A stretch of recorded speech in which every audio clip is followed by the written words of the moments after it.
ॐ श्रीकान्तद्रुहिणोपमन्युतपनस्कन्देन्द्रनन्द्यातयः प्राचीनो गुरवोऽपि यस्य करुणालेशाद्गता गौरवं तं सर्वादिगुरुं मनोज्ञवपुषं मन्दस्मितालङ्कृतं चिन्मुद्राङ्कितमुद्रपाणिनलिनं चित्ते शिवं कुर्महे।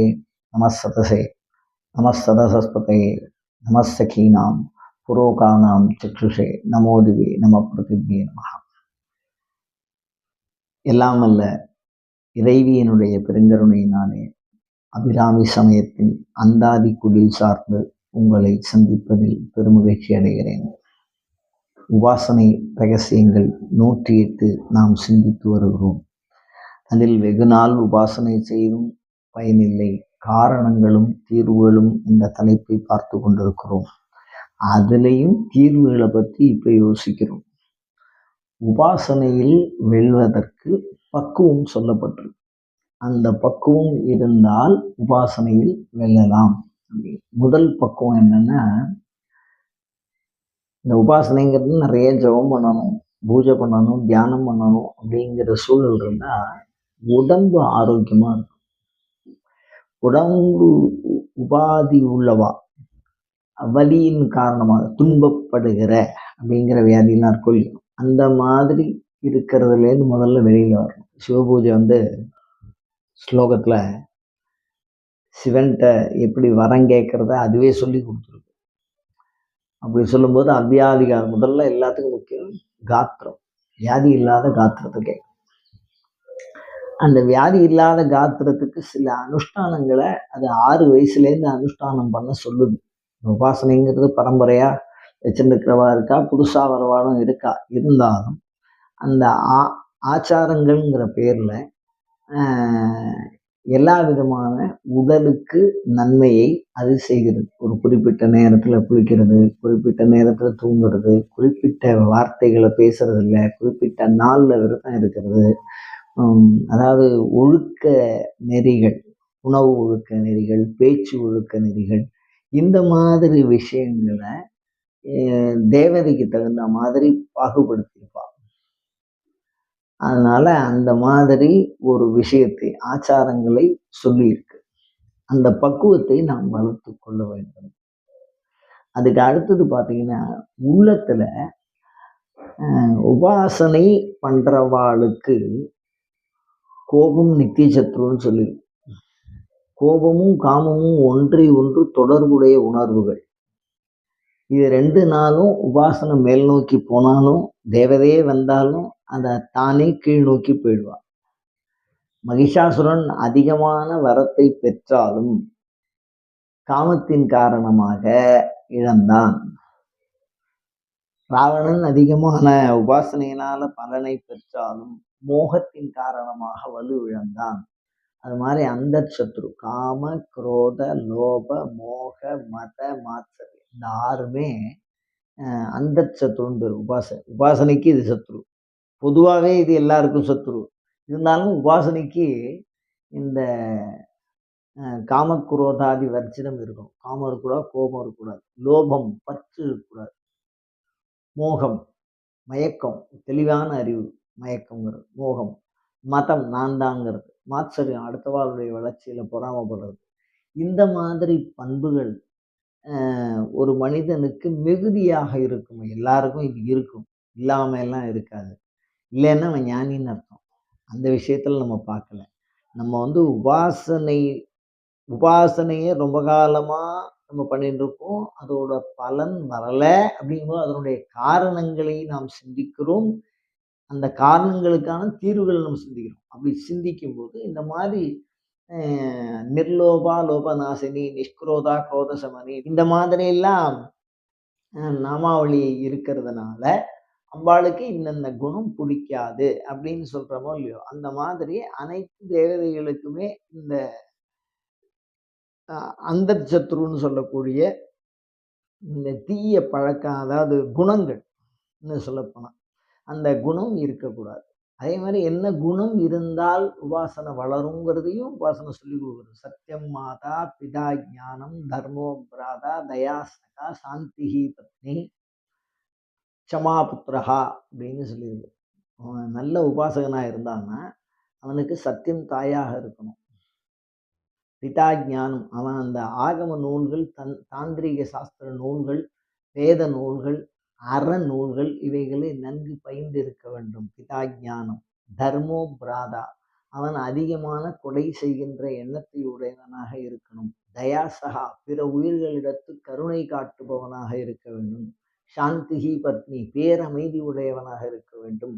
க்ஷமா, சில துன்பமான நேரங்களிலும் தான் பாதிக்கப்பட்ட போதிலும் கூட அந்த துன்பத்தை எதிர்த்து செயல்படாமல், ஒரு நல்ல உபாசகன் இருந்தா கூட ஒரு ஒரு உபாசனையை பற்றி சொல்றேன். அதான் அம்பாள்ல சித்தி பண்ணின்றவர் காளிதாசன். அவரை பற்றி ஒரு செவிவழி செய்தி, அது உண்மையா பொய்யாங்கிறதெல்லாம் விஷயம் வேற. இந்த செவிவழி செய்திகள்ங்கிறதுக்குள்ள கருத்து இருக்கும். என்னன்னு கேட்டா, காளிதாசன் உயர்ந்த கவியா, தண்டி உயர்ந்த கவியா அப்படின்னு காளி தீர்ப்பு சொல்றா.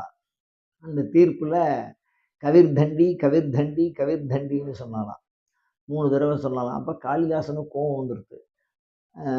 நான் உன் பேர்ல இவ்வளவு அன்பா இருக்கேன், உபாசனை பண்றேன், உனக்கு சத்தியமா இருக்கேன், அப்படி இருந்தும் நீ எனக்கு தீர்ப்பு சொல்லல அப்படின்னு ஒரு நிமிஷம் மனசுல நினைச்சான்.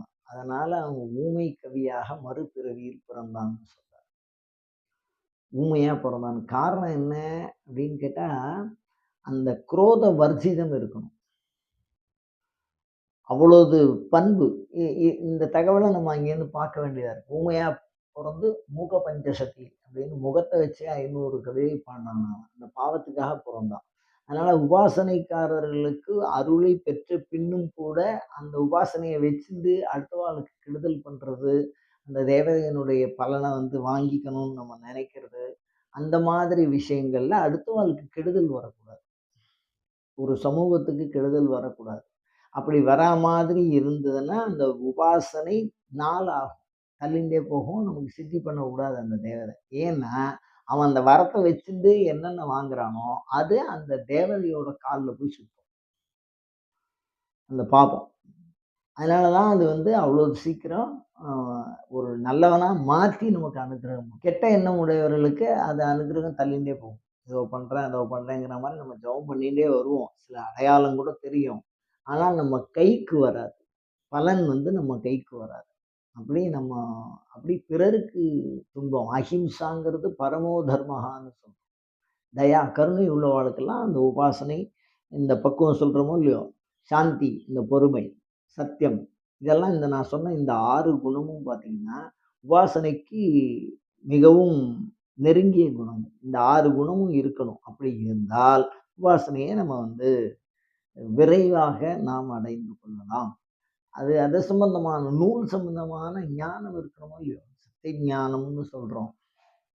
ஏதோ 4 விஷயத்தை தெரிஞ்சு வச்சிருந்தா அது பேர் ஞானம் இல்லை. அது தொடர்பான அனைத்து விஷயங்களும். இப்போ துர்க்கை உபாசனை பண்றோம், பிள்ளையார உபாசனை பண்றோம் அப்படின்னு சொன்னா, துர்க்கை தொடர்பான துர்கா சூக்தம், சண்டி ஹோமம், எத்தனை வகையான துர்க்கை இருக்கு, எவ்வளவு காலமா துர்க்கையை கும்பிடுறா, வடக்கை எப்படி கும்பிடுறா, தெற்கை எப்படி கும்பிடுறா, தமிழகம் எப்படி கும்பிடுது, இது எல்லாத்தையும் அது சம்பந்தமான ஞானம் இருக்கும். அந்த மாதிரி ஒன்றும் தேவதையை அவன் மனதிலே அது விதைக்கும். தேவதையோட அனுகிரகம் அவனுக்கு கெடுதல் பண்ணணும்னு தோணாது. அந்த தேவதையை அவனை மாற்றும். அந்த பண்புக்கு அந்த விஷயம் உண்டு. அத மாதிரி தீய, அதனாலதான் இந்த சில விஷயங்கள் மந்திர சித்தி அடைஞ்சு இதெல்லாம் அடையலாம் அப்படின்னு நினைக்கும் போது அது பலன் இல்லாத, பலனை கொடுக்காம தேவதை விலகிடும். ஆதிசங்கரரை கூட்டின்னு போய் ஏதோ காபாலிகர்கள் பலி கொடுக்கறதுக்கு முயற்சி பண்ணும்போது அவருடைய சீடர் இது ஒரு செவிவழி செய்தி. ஏன்னா உபாசனையில தீய எண்ணம் ஆகாது. ஆதிசங்கர் ரொம்ப ஒரு பரம சாத்வீகமான ஒரு சன்னியாசி, அனைவருக்கும் நன்மையை சொன்னவர், மிகுந்த ஞானி, சத்திய ஞானி அவர். அவரை கூட்டின்னு போய் பண்ணும்போது ஏதோ ஒரு சமயத்துல அவருக்கு ஆப்போசிட் பண்ணும்போது அப்போ நரசிம்மாவதாரம் எடுத்து அவருடைய சீடர் அவரை காப்பாத்தினார் அப்படின்னு. அந்த மாதிரி ஒரு தவறான ஒரு ஒரு சமூகத்திற்கு நல்லது பண்றவாள போய் கெடுத்தாலும் உபாசனை அந்த பலனை தராது. அதனால ஒரு உபாசனை என்பது மிகச்சிறந்த அறம், மிகச்சிறந்த தர்மம். அந்த தர்மம் அப்படிங்கிற குணம், நல்ல குணங்களை நம் இயல்பாக மாற்றிக் கொண்டால், அப்பொழுது உபாசனை விரைவாக பலனை தரும். பொய் வந்த நெஞ்சில் புகழ் அறியார். பொய் சொல்லக்கூடாது. அப்படி வந்தா அது உள்ள போமாட்டா. மெய் வந்த நெஞ்சில் அல்லால். அந்த பொய்யும் வரக்கூடாது. மெய் வரணும். அப்ப மெய் வந்த நெஞ்சில் அல்லால் அப்படின்னு சொன்னா, அப்ப உண்மை, சத்தியம்ங்கிறது ரொம்ப முக்கியம் இந்த உபாசனைக்கு. அப்படிப்பட்ட உயர்ந்த குணங்களை நாம் பின்பற்றி உபாசனையை மிக எளிமையாக வெல்வதற்கு உண்டான ஒரு வழியை நாம் சிந்திக்கிறோம். அதை பின்பற்றி பயனை பெற முயல்வோம். அயம் தர்மஹா உத்தரோத்தர அபிவிருத்தி ரஸ்து.